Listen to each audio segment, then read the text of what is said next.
In the dimly lit aisles of a suburban supermarket, a voice cracked through the air. "Hands up right now." The command rang out like the snap of a twig, sharp and unyielding.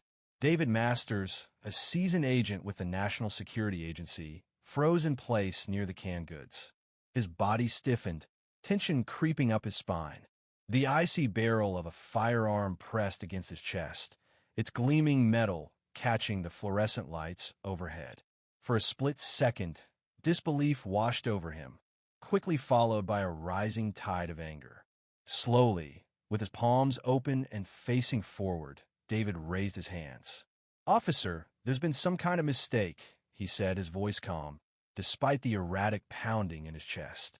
The young cop standing before him was no more than a rookie, eyes wide with a blend of aggression and fear. His uniform bore the name Carter. A sneer curled on his lips as he kept the gun pointed squarely at David. "A mistake? You think I'm a fool?" Carter's voice was thick with contempt. "You fit the description. I've been watching you. You're up to something." David's mind raced, trying to process the accusation. The sheer absurdity of it hit him like a slap.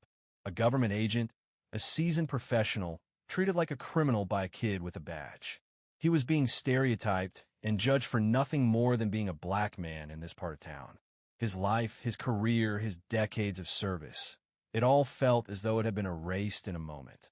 And yet, David remained composed. "What description?" David asked, maintaining his calm. Carter's eyes darkened. "The one in my head," he muttered, voice dripping with suspicion. "You're here to rob the place. I know it." The words stung.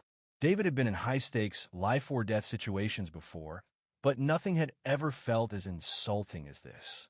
It was a low blow, and it was happening in the middle of a Saturday afternoon at a simple grocery store. But David knew this town, and it wasn't just the store that was hostile, it was the people. He'd grown up here, fought to leave, and now found himself back in a place where old prejudices still lingered, just below the surface. The bitter irony was not lost on him.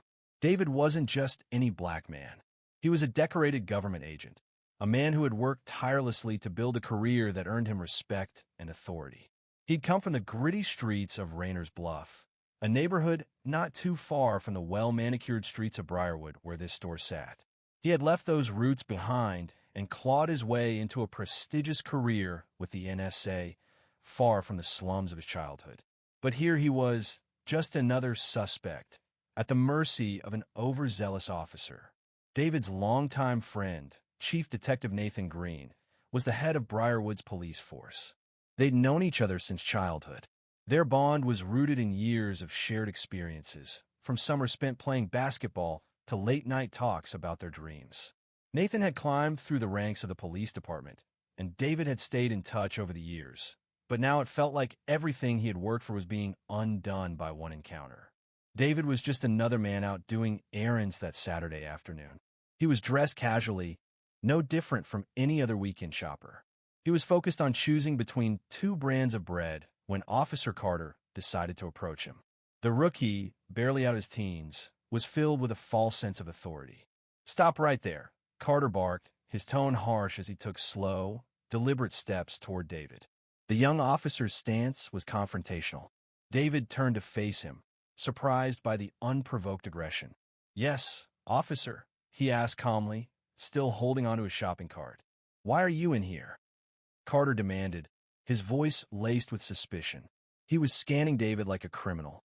"I'm grocery shopping," David replied, though confusion was quickly turning into annoyance. "You don't look like you're just shopping," Carter said, the distaste dripping from his voice. "I've been keeping an eye on you. Why are you hanging around?" David let out a breath, holding back his growing frustration. "I'm just picking up some bread," he said flatly. "You're not from around here," Carter retorted, stepping into David's space. "Where exactly are you from?" "I'm from here," David responded, his patience starting to wear thin. This was no longer about groceries. It was blatant racial profiling. Carter wasn't listening. "You don't belong here," he said, leaning in closer. "I'm gonna need to see some ID." David, a man who knew his rights and had been in situations far more dangerous than this, stood his ground. "Why would I show you my ID?" I haven't broken any laws. I'm not required to give you anything unless you have cause. The young officer's face turned an ugly shade of red, his anger quickly escalating. You want to make things difficult? He sneered, his grip tightening on his holstered weapon. You're acting suspicious, and I have every right to investigate you. David stood still, maintaining a calm, controlled demeanor. He had no choice but to de-escalate. He couldn't risk a fight. His eyes locked onto Carter's, understanding the rage brewing behind the officer's mask of authority. Put your hands up now, Carter shouted, his voice trembling with fury as he yanked his gun from its holster and aimed it at David. The sound of the gun clicking into position echoed loudly, cutting through the tense silence of the aisle. Customers stopped in their tracks, staring in disbelief. The weight of the humiliation hit David like a physical blow, but beneath it, something else emerged: resolve. David was a trained agent, and he had been in far more dangerous situations than this. He knew what was at stake, and he couldn't allow his emotions to cloud his judgment. There was only one option left. He had to call Nathan. With his hands still raised, David took a deep breath and spoke with chilling calm. You're making a career-ending mistake, Officer Carter. I suggest you lower that weapon. Carter scoffed, but the threat of David's words hung in the air. What are you going to do, huh? Call for your boss. Yes, I am, David said with quiet determination. I'm calling Chief Nathan Green. When he hears about this, your career will be over. The name seemed to stop Carter cold. His bravado vanished as his face drained of color. He knew Nathan Green's reputation all too well, respected, powerful, and loyal to those who earned it. David, still as composed as ever, pulled out his phone and began dialing. You can talk to him yourself, he said, his tone measured. The phone rang, and soon the familiar voice of Nathan Green came through. David, what's going on? Chief, David said, his voice tight. I'm at the Briarwood Market. One of your officers, Carter, has had his weapon drawn on me. A tense silence followed. Then Nathan's voice returned, filled with a deep, unshakable rage. Don't move, David. I'm on my way. Stay calm, but don't you move. I'll be there in minutes. David hung up, the situation now changing.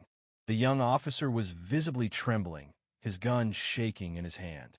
David locked eyes with Carter, feeling the shift in the air as fear settled in.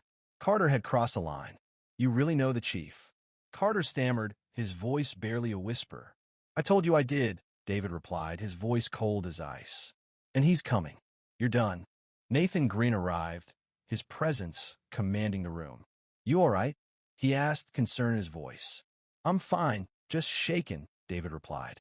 But this needs to be dealt with. Nathan turned to Officer Carter, fury in his eyes. What the hell do you think you're doing? Why draw a weapon on a civilian? Carter stuttered, unable to respond. Nathan's voice dropped dangerously. You just threatened my friend, an NSA agent. He glared at Carter. Hand over your badge. You're done. Within moments, Carter was escorted out, his career shattered. Nathan sighed. I'm sorry, David. It's not your fault, David said. But you've got a problem in your department. Nathan nodded. This ends today. At the station, Carter's actions were exposed, leading to his firing and criminal charges. David found peace knowing the system worked, but the fight wasn't over.